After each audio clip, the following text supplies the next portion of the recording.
Putin says Russia is ready to start peace talks, but claims Ukraine has no desire to engage. Denmark will boost its military presence in the Arctic by billions, as US President Trump repeatedly demands to take control of Greenland.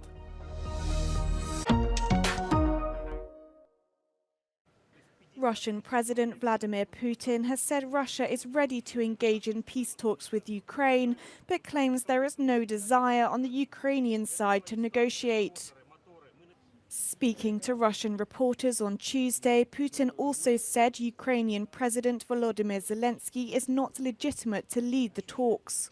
Вести переговоры можно с кем угодно, только в силу своей нелегитимности он не имеет права ничего подписывать. Но если он хочет принимать участие в переговорах, я выделю таких людей, которые будут эти переговоры вести, пожалуйста. Вопрос в окончательном подписании документов. Это очень серьезный вопрос, который должен гарантировать безопасность и Украины, кстати говоря, и России на серьезную длительную историческую перспективу. Putin has previously said Ukraine must renounce its NATO bid and fully withdraw its forces from Donetsk, Luhansk, Zaporizhia and Kherson, the regions Russia annexed in September 2022. Moscow also wants the West to lift its sanctions that have limited Russia's access to global markets and dealt a heavy blow to the country's economy. Zelensky has responded by emphasizing the need for a comprehensive agreement, not a temporary halt in fighting that would only allow Russia to rearm. Serbian Prime Minister Milos Vučević resigned following weeks of massive anti-corruption protests over a deadly awning collapse that killed 15 people. The canopy collapse became a flashpoint reflecting wider discontentment with the rule of Serbia's President Aleksandar Vučić. Vučević's resignation came after Vučić said an urgent reconstruction of the government was in the works in response to the demands posed by Serbia's striking university students. Predsjednik Republike i ja smo razgovarali telefonom i sa gradonačelnikom Novog Sada, gospodinom Đurićem. Milan će danas isto podneti ostavku na mjesto gradonačelnika Novog Sada, pokazati deo svoje odgovornosti. I time smo ispunili i one najpolitičkije zahteve dela najekstremnijih. Scuffles and fistfights broke out in Serbia's parliament between the ruling party and opposition MPs. Tens of thousands of Serbs joined striking university students in a 24-hour blockade of a key traffic intersection in the capital of Belgrade, which ended on Tuesday. Da je to samo prvi korak i da tek slede jake političke turbulencije, jake političke promjene kod nas u Srbiji. Jer ako predsjednik Aleksandar Vučić misli da će smenom jednog, u suštini nevažnog lika, bez obzira što je na važnoj poziciji, rešiti problem u Srbiji da on lično ostane na vlasti, on se grdno vara. Dakle, ovo mora da ide do totalne političke promjene, jer autokratija i diktatura u Srbiji, u srcu Evrope, mora da se zaustavi. Mi kao studenti Filozofskog fakulteta, mislim, imamo neku specijalnu reakciju, mi samo želimo da kažemo da to nije u našim zahtevima. Mi ne želimo ostavku, ne želimo promenu vlade, mi samo želimo ispunjenje zahteva. The students have been protesting for weeks, demanding accountability for the canopy collapse that critics have blamed on rampant government corruption. Georgia reacted angrily to the suspension of a mutual visa-free travel agreement by the European Union. This may lead to Georgian diplomats and officials having to apply for visas when travelling to an EU member state. Speaking to Euronews after the suspension's announcement, Georgian Foreign Minister Mako Bochurishvili called the decision politically wrong. Legally, it is absolutely groundless and nonsense. There is no proof or explanation how Georgian diplomats are creating threats or threatening public order in European Union or EU member states. And I do think that it is absolutely against European values or something that we refer to very often. And that is very unfortunate.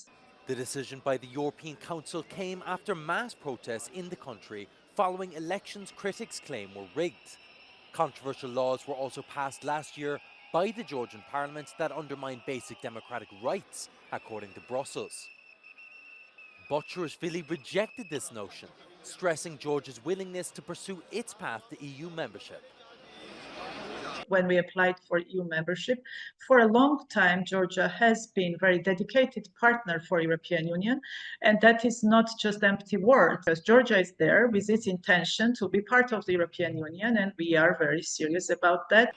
Following a decision of the Georgian government in November of 2024, the opening of negotiations with the European Union about membership is suspended until 2028. Italian Prime Minister Giorgia Meloni is under investigation in Rome for repatriating a Libyan warlord wanted by the International Criminal Court in The Hague. In a video posted on social media, Meloni herself revealed prosecutors have accused her of allegedly aiding and abetting Osama Angiem, also known as Osama al-Masri. The Italian Premier denies the allegations, saying al-Masri was released by the Rome Appeals Court because the ICC had not sent his warrant to the Italian Justice Ministry. La Corte Penale Internazionale, dopo mesi di riflessione, emette un mandato di arresto internazionale nei confronti del capo della Polizia Giudiziaria di Tripoli. Curiosamente la Corte lo fa proprio quando questa persona stava per entrare sul territorio italiano dopo che aveva serenamente soggiornato per circa 12 giorni in altri 3 stati europei. The ICC warrant accuses al-Masri of war crimes and crimes against humanity committed in Mitiga prison, starting in 2015, that are punishable with life in prison. His repatriation to Libya, a key partner in Europe's efforts to keep migrants from crossing the Mediterranean and landing on its shores, sparked outrage from human rights groups and questions from Italy's opposition parties.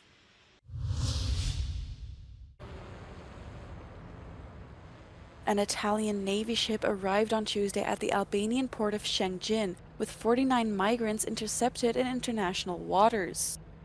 Their asylum applications are to be vetted at special centers there. It is the third such attempt following hurdles earlier raised by Italian courts. Italian judges had refused to approve the detention of 2 small groups at the Albanian centers, saying their countries of origin weren't safe enough for them to be sent back. Italian Prime Minister Giorgia Meloni's government has vowed to reactivate the 2 centers in Albania after they remained dormant following the Italian court's decisions.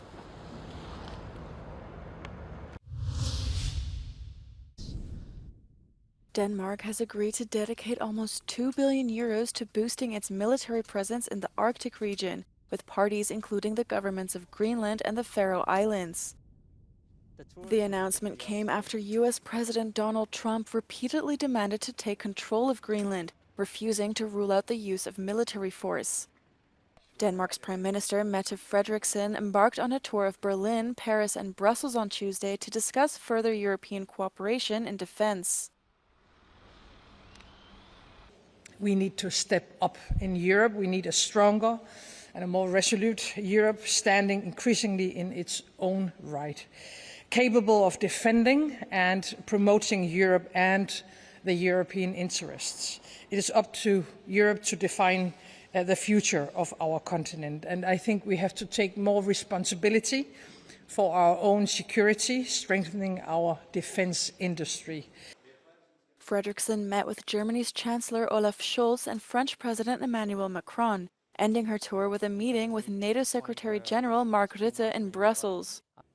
She didn't directly mention Trump's threats, but referred to Europe's interest across the Atlantic, as well as Russian aggression in Ukraine. CocaCola has recalled several of its soft drinks in Europe after higher than normal levels of chemical called chlorate were detected at a production plant in Belgium. Affected products include Coca-Cola, Fanta, Sprite, Minute Maid and Fusty, with specific batches pulled from shelves in Belgium, Luxembourg and the Netherlands. Vind je die code terug op het etiket, als ook op de hals van de fles. En op de blikjes bevinden die codes zich onderaan het blikje. Maar de letters zijn dus ook belangrijk, want de GE staat voor Gent. The company says a smaller number of products were also shipped to France, Germany and Great Britain, but no recalls have been issued in those countries. Health authorities across Europe have been alerted, with the EU designating the risk as serious. Chlorate, a byproduct of chlorine disinfectants used in water treatment, has been linked to potential health issues, particularly affecting thyroid function in children. CocaCola has advised customers not to consume the affected batches and return them for a refund. Experts, however, say the risk of harm is low, as significant quantities would need to be consumed to cause health problems. Er eigenlijk geen paniekvoetbal moet gespeeld worden of mag gespeeld worden. Waarom? Bijvoorbeeld een volwassene, zoals u en ik, mag dagelijks nog 3 blikjes drinken zonder enig probleem. Dus echt met een zeer, zeer klein risico op een mogelijk symptoom. The company has apologized to consumers and commercial partners. On thy wicked jam, come forth! As wicked as you, as ere my mother brushed with raven's feather from unwholesome fen. Above social, ladies and gentlemen.